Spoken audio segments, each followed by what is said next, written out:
ಮಂಗಳೂರು ಪೊಲೀಸರಿಂದ ಡ್ರಗ್ಸ್ ವಿರುದ್ಧ ಕಾರ್ಯಾಚರಣೆ ಮುಂದುವರೆದಿದ್ದು, ನಿಷೇಧಿತ ಮಾದಕ ವಸ್ತು ಎಂಡಿಎಂಎ ಮಾರಾಟ ಮಾಡುತ್ತಿದ್ದ ಮೂವರನ್ನ ಸಿಸಿಬಿ ಪೊಲೀಸರು ಬಂಧಿಸಿ ಒಟ್ಟು 4,37,500 ರೂಪಾಯಿ ಮೌಲ್ಯದ ಸೊತ್ತುಗಳನ್ನು ವಶಪಡಿಸಿಕೊಂಡಿದ್ದಾರೆ.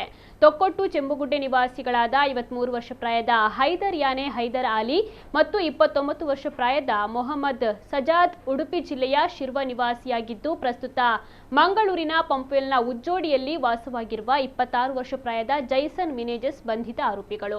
ಈ ಆರೋಪಿಗಳಿಂದ 2,50,000 ರೂಪಾಯಿ ಮೌಲ್ಯದ 26 ಗ್ರಾಂ ತೂಕದ ನಿಷೇಧಿತ ಮಾದಕ ವಸ್ತುವಾದ ಎಂಡಿಎಂಎ, 37,000 ರೂಪಾಯಿ ನಗದು ಹಣ, 5 ಮೊಬೈಲ್ ಫೋನ್, ತೂಕ ಮಾಪನ, ಒಂದು ಆಟೋ ರಿಕ್ಷಾವನ್ನ ವಶಕ್ಕೆ ಪಡೆದಿದ್ದಾರೆ.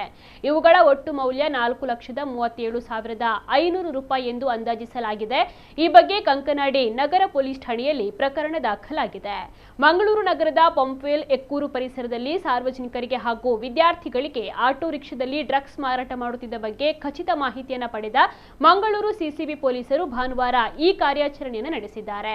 ಆರೋಪಿ ಹೈದರ್ ಯಾನೆ ಹೈದರ್ ಆಲಿ ಎಂಬಾತನ ಮೇಲೆ ಈ ಹಿಂದೆ ಮಂಗಳೂರು ಪೂರ್ವ ಪೊಲೀಸ್ ಠಾಣೆಯಲ್ಲಿ ಪೊಲೀಸ್ ಕರ್ತವ್ಯಕ್ಕೆ ಅಡ್ಡಿಪಡಿಸಿದ ಪ್ರಕರಣ ಹಾಗೂ 2024ನೇ ವರ್ಷದಲ್ಲಿ ಮಾದಕ ವಸ್ತು ಮಾರಾಟ ಮಾಡಿದ ಪ್ರಕರಣ ಹಾಗೂ ಉಳ್ಳಾಲ ಪೊಲೀಸ್ ಠಾಣೆಯಲ್ಲಿ ಮಹಿಳೆಯೊಬ್ಬರಿಗೆ ಹಲ್ಲೆ ಮಾಡಿದ ಬಗ್ಗೆ ಪ್ರಕರಣ ದಾಖಲಾಗಿತ್ತು. ಈ ಮಾದಕ ವಸ್ತು ಮಾರಾಟ ಮತ್ತು ಸಾಗಾಟ ಜಾಲದಲ್ಲಿ ಇನ್ನೂ ಕೂಡ ಹಲವರು ಭಾಗಿಯಾಗಿದ್ದು, ಆರೋಪಿಗಳ ಪತ್ತೆ ಕಾರ್ಯ ಮುಂದುವರೆದಿದೆ.